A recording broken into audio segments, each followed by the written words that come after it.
We're not hacking systems, we're hacking behaviors so you won't click. No complicated code, just tried and true brain science at play. Social engineering for good. The best defense is in your mind today.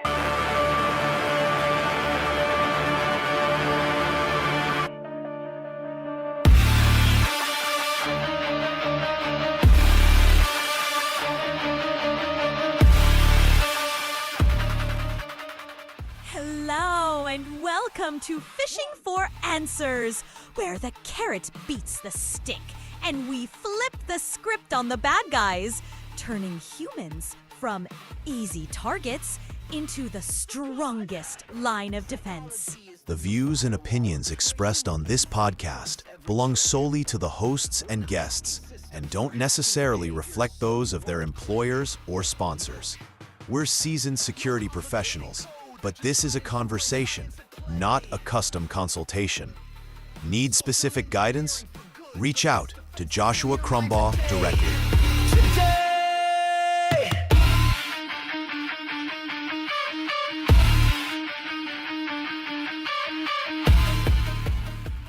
Get ready. Phishing for Answers starts right now. Hello and welcome to another episode of Phishing for Answers. Today we've got Mark Butler. He is with Trace3. He's the CISO over there. And Mark, why don't you tell us a little bit about yourself? Tell us how you got into cybersecurity. Would love to hear it. Thanks, Josh. I appreciate the time today. So I have an interesting story of how I got into cybersecurity. So I started doing software development many years ago on some languages that may or may not be popular these days, but there's a lot of platforms that are still around that are running a lot of the core banking systems and a lot of the financial systems, that I learned to write software on and maintain, software programs. And when I was doing software development early in my career, there was this concept of interactive programming, which was a brand new concept. And so it was a really paradigm shift in, software development to have an interaction, right, with a screen or a user or a prompt. And that was like the paradigm shift of interactive programming versus just static programming. So started out in the software development world, did that for several years. And I was like, hey, I want a new challenge. I want something else to learn. So I started managing networks and then started managing teams of network engineers. And at that point in time, if you were running a network, you were running a firewall. If you were running a firewall, you were protecting the company from the outside. And not only running firewalls to protect the company, but you were also involved in investigations of, who accessed what site and who was the user and what did they do. So it was an evolution of, let's manage network devices and make sure, our connectivity's up. And it quickly evolved into, firewall management and application performance management and HR investigations. And it just was an evolution into, a cybersecurity role at that time. Leading a team of, messaging engineers, firewall engineers, forensics engineers. And that was the early days of cyber in a corporate world. Awesome. I think that's the case for a lot of us who have been in it for a while, is that we sort of stumbled into cybersecurity. Whereas these days, they have the luxury of choosing to go into cybersecurity. Of course, they have to worry about AI taking over their job. Maybe that's a good place to start. So AI is this big, massive thing, but when it comes to the human side of cybersecurity, I feel like AI is this massive threat that a lot of companies aren't doing quite enough to mitigate yet. What are your thoughts there? Yeah, on one hand, it's the most exciting times that I've ever seen, and I've been in, agreed. It's years. On the other hand, it's the scariest time as well. So super exciting, super scary, and for very, similar reasons that we're all dealing with of okay, I want to be more efficient at what I do. I want to be more effective at what I do. I want to be able to scale what I do from a human intellect perspective, and my opinion and my advice and my capabilities, right? As an architect, as an engineer, Yeah. as someone that can analyze risk, from multiple dimensions and make a determination of what's acceptable or not. And all of these things are being programmatically built into, models that can be replicated. Now, the harder part of this is, yes, you can have a model. Um, you know, you can give a model a prompt and you can tell it what you want, and you know generally what it's been trained on. But since it's non-deterministic, you may not get the same result every time. Yeah. And so we've transitioned into this. Okay, we generally know what the answer might be, but we don't know specifically what the answer might be. And so we have to get into this validation of output, just paradigm, instead of just trying to control the front end or put guardrails on or put, filters in prompts and those type of things, which are all helpful. But at the end of the day, the non-deterministic nature of AI is going to be helpful, and it's going to be creative, and it's going to push some boundaries that you may not realize it has pushed, to either collect, chain together, aggregate, or even, build relationships that you hadn't thought about before, and portray those as something that's real. Yeah. So that's what we're all dealing with, from the human versus the logic versus the model versus the training. Well, and when AIs hallucinate, they do it with a lot of confidence, and and so, I mean, it seems like it really does know what it's talking about so often when maybe it doesn't. Although I know that's gotten a lot better as of late, but I still think that's so largely dependent on what model you're using, and do you understand the different models? Do you have access to the different models? And that is one of those parts where, sure, for the technophiles out there, that part's easy. But what about for the non-technophiles, the non-techno or technologically literate people? They still are using AI just like all the rest of us. And so, that I think it opens up a lot of risk as well. Not just from the perspective of, hey, it may hallucinate and they may put something out that they don't mean to, but also just in terms of uploading the wrong data to the wrong place. Right, right. And I think we've evolved and moved beyond, nobody's building foundation models anymore. We're well beyond the, let me build my special foundation model that's better than your special foundation model. So that I'm glad we're actually through that phase. Right now we can say, okay, foundation models are generally ubiquitous. But if I want to leverage one or more models, I have to really start thinking about, what do I want from an output perspective? What do I want from a content perspective? And what do I want from like an opinion perspective? And the paradigm that we're all dealing with is, how do I write very thought-provoking but intentional and specific enough prompts where I can get the output I want, and it has a little bit of creativity in it, but not too much. But also, from a data loss and a data exposure and a data, sensitive perspective, that we're not doing anything from a corporate perspective that we shouldn't be doing. And so it's really like subjectivity analysis on multiple levels at the same time. And I think most of our brains are not used to doing that to the level that we're doing it now. And so we have to start doing these mental disciplines, mental exercises. And it's a mental overhead that we're all getting used to, right? Of everything's available at our fingertips. Any opinion, any fact, any perspective, Anything that's been written in any way, shape, or form is generally available.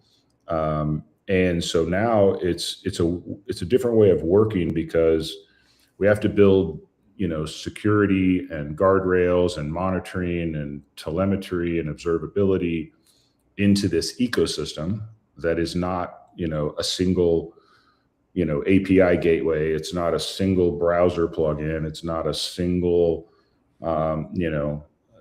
data loss prevention agent running on a file system, right? It's all these things. And it could be, it could be Claude Code. It could be Hermes agents. It could be, a combination of things, right? From multiple providers, right? That we're interacting with. And we have to have these multiple layers of capabilities to observe, to interact, to monitor, to analyze output, and to do all this, from a kind of a multi-layer perspective. So that's the challenge that we're all dealing with is, it's not a single technology solution that's going to cover all of the facets of what we're dealing with. It's going to be a combination of technology solutions, but ultimately it's going to be a lot of, kind of micro decisions based on what's being observed, what's being prompted, what the output looks like, and then what kind of models, we're interacting with dynamically. And I think the biggest thing that we're all dealing with right now is this concept of non-human identities, or non-person entities, depending on what you want to call them. And if I have an agent acting on my behalf doing a scheduled task in Claude Code, and then it spawns another task to get something done because I told it to, but it didn't have a way to get it done, then that subtask is actually taking an action on a file or reading something or ingesting something, and so the agent action and the telemetry around the actions are going to be really important to understand, what happened under what conditions, and how do we kind of put the pieces back together, if you think of a forensics investigation type of concept. Yeah. So, the part that brings me not as much concern around the AI writing terrible code, but it's all the development that's happening all of a sudden. You've got everyone writing code. My brother-in-law, the other day, he's non-technical. I mean, he's a major in the Army. He's in logistics. Okay. Yeah. And he pulls out his phone and he's showing me this app that he's building, because he had an insurance claim and the process was a nightmare. So he's writing an app to make it easier, right? And I'm just like, okay, so everyone's writing code right now. And I think there's a lot of risk to that. I think less inside of our, actual development teams where we've got proper CI/CD pipelines, but what about where we don't have the CI/CD pipelines? What kind of risk are we exposing ourselves to there? Well, I think there's multiple layers to that question. The AI assisted developer, right? To your point, in the corporate setting is one thing. The brand new, just consumer out there, or individual person that sees an opportunity to create something, has the tools to create something, and then they're like, oh, this is the best thing ever. Well, we're creating a lot of application kind of maintenance debt for technology debt. Yeah. Right, of like, okay, great. I built this app. It's going to run and it's going to do X, Y, Z, and my life's better. Okay, awesome. Well, who's going to maintain it? Who's going to update the plugins? Who's going to, make sure the software development kit or framework that it's leveraging under the covers that you don't know about, what if that gets changed or compromised from a supply chain perspective? There's all these other layers, right? So everybody's thinking about the functionality, which I love, which is like, hey, get creative, build what you want, help yourself. This is awesome. We also have to balance that out with, okay, who's going to maintain and update and make sure these things are reliable and secure in the future. And nobody's thinking about that unless you've actually been in a role or a function or a position where, you have to maintain uptime, and you care about throughput, and you care about scale. And typically those are, IT professionals in some way, shape, or form in a corporate environment, which has revenue streams associated with the platforms and the systems that we're using. And the consumer vibe coding that's going on is awesome, I think, from a creativity perspective, because it gives people an outlet that maybe they haven't had before. But I think we got to balance that out with, the collective maintenance of all of these apps that are getting built is going to be very, very interesting. Oh, yeah. And not just that, but what about, yes, AI saves time, but what about the many apps that don't make the cut? That means that we're not going to be maintaining them. That means there's a lot of time invested into it potentially. But I do think that AI in general writes rather secure code. Now, just a personal anecdote, I came from a background of ethical hacking, spent a lot of time working for the federal government in application security. So I've had the opportunity to look at thousands of apps in my career. And more recently, I've had the opportunity to look at some AI developed apps. And hands down, the AI developed apps are head and shoulders above the human developed apps in terms of security. So it's not that I don't think it can write secure code. I think it can, and it'll do a great job all the time. But it's when we're, opening up infrastructure that we don't understand. It's when we're utilizing infrastructure we don't understand, not just from a potential breach perspective, but man, I've heard nightmare stories about BigQuery and products like that, and just spending, massive amounts of money in minutes, Right. So, I think there's just so much risk there around it. And to that, I think that it does demand a new form of security awareness education, or at least a lot of new chapters. Right.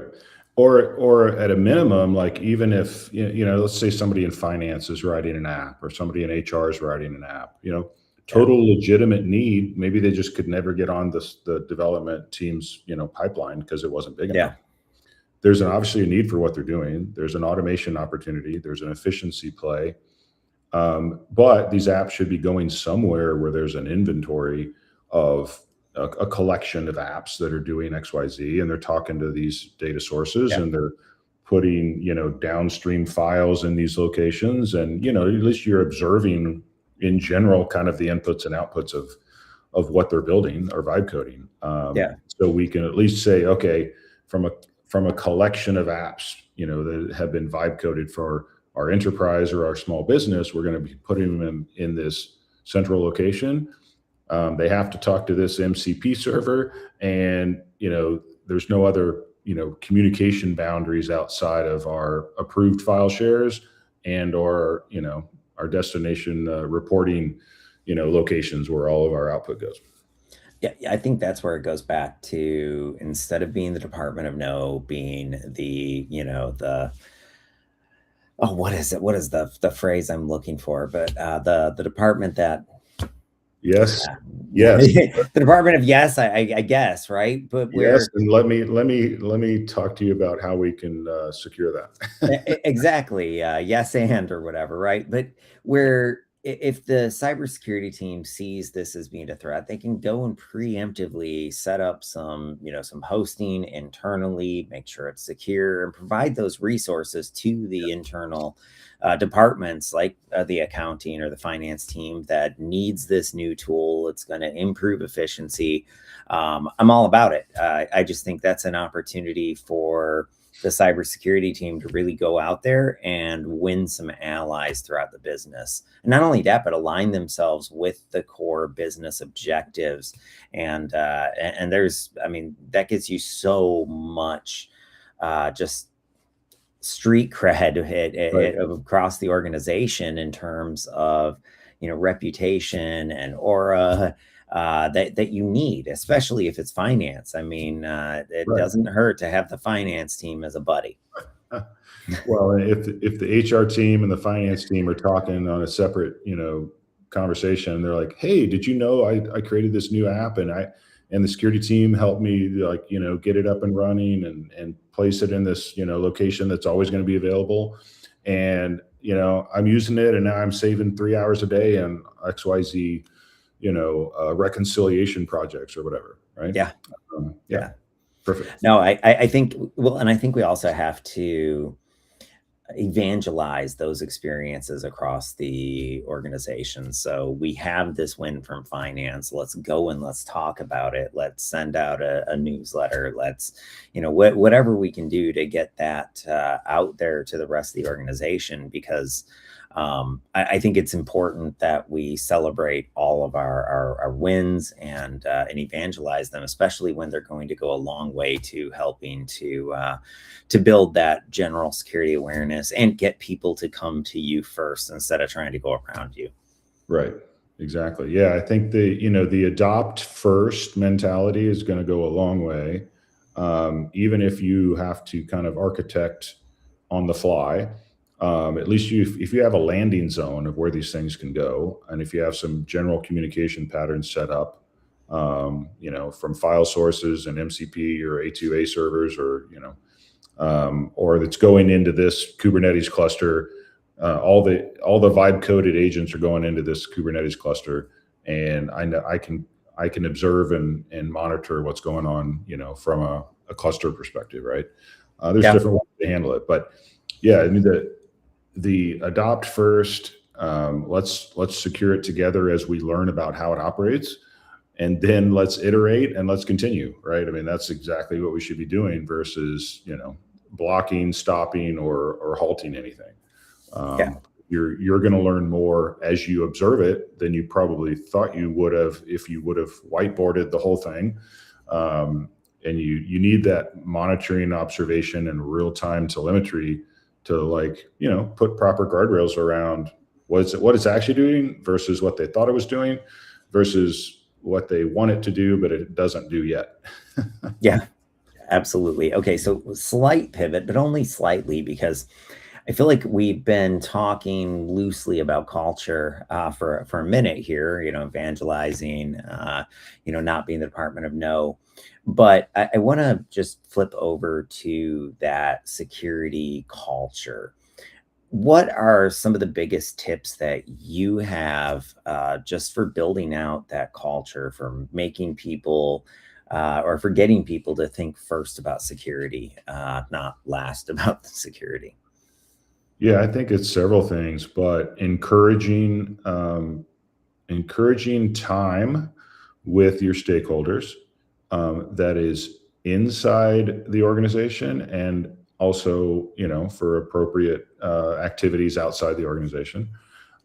Just like you would figure out a board of directors, right? Of like, who are they? Where'd they go to school? What did they study? What are their interests? What do they like? What do they not like? You would, profile basically your board of directors to say, how can I connect with these people from a genuine interaction standpoint in the, highest degree possible. We have to do that as security teams, right? With all of our internal stakeholders across all the departments, whether it's the data team or the finance team or the legal team or the privacy team. You can't forget the personal relationship aspects of how is this person wired? What's their communication style? What are they interested in? And if it's work all the time and there's no personal, stories being told, or where did you travel to most recently? What are you getting excited about for next year? Like, there has to be some layers of personal interaction. Otherwise, it's just going to be all business, very flat interaction, and you're not going to get the support you need when you need it. Because when the incidents happen and the exposures happen and the accidental configurations happen and, on and on, you're going to have hard conversations with these same people. And regardless of who caused the incident or outage or misconfiguration, there may need to be a notification done right? There may need to be, credit monitoring offered. There may need to be, regulatory interaction. There may need to be all kinds of different things. And everybody is on the same team trying to meet the same goals from a revenue and growth and company, trajectory perspective. But with that personal interaction and that stakeholder engagement and that the time you spend getting to know the person and what they care about, like that goes a really, really long way. I couldn't agree more. I've heard somebody say that CISO was the most social job in the C-suite. I disagree. I think CEO is the most social job, but I think CISO is a close second because you do have to, win over everybody. I mean, it is a team effort, and I've seen the CISOs that try to go with the iron fist. I mean, it doesn't work largely because in most of those companies, they may be able to rule with an iron fist for people below them, but that doesn't work real well with the C-suite that is often above you. So I think it's so critical to have those build those relationships and just make sure that the company does realize that the cybersecurity team is an ally in today's day and age, unlike decade ago when we often weren't. Right. And I think it's that type of we've had a genre of CISOs that were probably brought up in very technical ranks. They were very engineer focused, and they probably looked at things very logically, and there wasn't a lot of emotion and there wasn't a lot of personal interaction. And so I think that led to why do CISOs last 18 to 36 months in their roles and move on, right? Well, it's probably not a technical gap. It's probably not an experience gap. It's a relational gap of some way, shape, or form, of not being able to read the stakeholders above them, the peers of their peers, or even the board, of like, what do they care about at the end of the day? Yeah. They don't expect perfection. They want the highest quality output you can give them from a security perspective, but they're all human. They all know that mistakes will happen. They want to know how fast you can recover and what you can learn and how you can pivot and how you can keep them up to date. That's the reality of it. And it's like, yes, things will happen and we will recover and we will move forward. And how do we position ourselves for the highest growth that we can, given our investment levels that are available? Yeah. And there's always that balancing act of like, I want X for a budget, but I have Y. I want, X for a team size, but I have Y. And I have a bunch of portfolio projects I need to get done, but they may get done a little bit later than I want, but I'm going to make the best of it and keep the relationships open and get the support I need when I need it, because it's just a matter of time where you need to lean on those relationships. Yeah. And let's be honest, the only cybersecurity teams that have proper budget are the ones that just had a really major incident. So you don't want proper budget. So Exactly. They're coming off the wave of the incident recovery and fines, yes. Regulatory oversight. Yes. So jokes aside, let's talk more on the general user awareness side of things. How do you motivate people? How do you get them to want to be more engaged?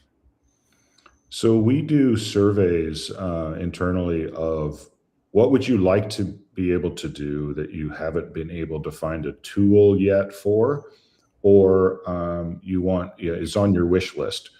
And so, some of these things are being handled with, maybe an AI solutions, team that can go, build apps or assemble apps or assemble functionality, those type of things. But we regularly ask our user base of like, what do you want to do that you've either not been able to, or what do you want to do that more efficiently, or from an automation perspective, or what do you need to get off your plate so you can spend more quality time on the higher level, strategy, go to market, the AI security architecture of the future, versus things that you're doing today that are spending a lot of time. So we try to regularly have everybody think about, how am I spending my time? How do I want to be spending my time? And what can I get off my plate from an automation or orchestration or, AI solution perspective of like, how can I make myself more efficient so I can actually spend time on higher order, opportunities. And so I think that builds a little bit of a like, oh yeah, they actually care about how I spend my time. This is good. And Yeah, well, trust. I mean, you have to be building user trust there, and I think that comes from security. It's a combination of security and so we have this innovation team that's always looking at new tech and researching startups and like, well, here's this startup that only does this one little thing, but it's really cool, but it's not a product yet, and it's not even a feature within a platform. But the way they approach this, nobody's approached it before, and so we're trying to bring the innovation angle in, we're trying to bring the efficiency angle in, but we're trying to build a culture of how can we help you up level and accomplish very, very large goals that you think may not even be achievable, because you have a team and a culture and an innovative environment that we're enabling you, versus just suffering under the workload of whatever you came into from a job description perspective, right? So I think that just builds a lot of like, oh, okay, I can breathe and I can look forward, and I'm not just kind of under the the drudgery of whatever my role is, if that makes any sense. Oh, it does. There's actually this formula for behavior change that came out of Stanford's behavioral science laboratory, and it's behavior equals motivation plus ability plus prompting. And it says you have to have all three in order to truly achieve that behavior change that you're looking for, right? And I bring that up because the part that stood out to me about your approach there is right in that A for ability. When we can make things easier, in fact, when we make security the easiest option, it becomes the default option, right? And so I think the more we make it easy, the more we make it friendly, the easier it is to get people to, adopt and respond to that prompting that we've been doing with them. I think we've as an industry, we do okay on motivation, but we so often we miss ability and prompting. So I like hearing you talk about just how your goal is to make the lives of every person in the organization easier, make them more productive, and you send surveys about that. That's very unique. I'm definitely going to have to add that to the social engineering for good playbook, and we'll make sure to accredit you there. We are running a little bit low on time here. Any sort of last sort of tips or bits of advice that you want to give before we wrap up here today? No, I would say, stay curious, always use an opportunity for learning. Nobody knows everything. This is a team sport. Ask for help. And together we'll figure it out. That's probably my summary at this point. But with that curiosity, first and foremost, I mean, we're all going to learn, we're all going to expand, and we're all going to be capable of things that are going to very probably surprise us to a huge degree going forward.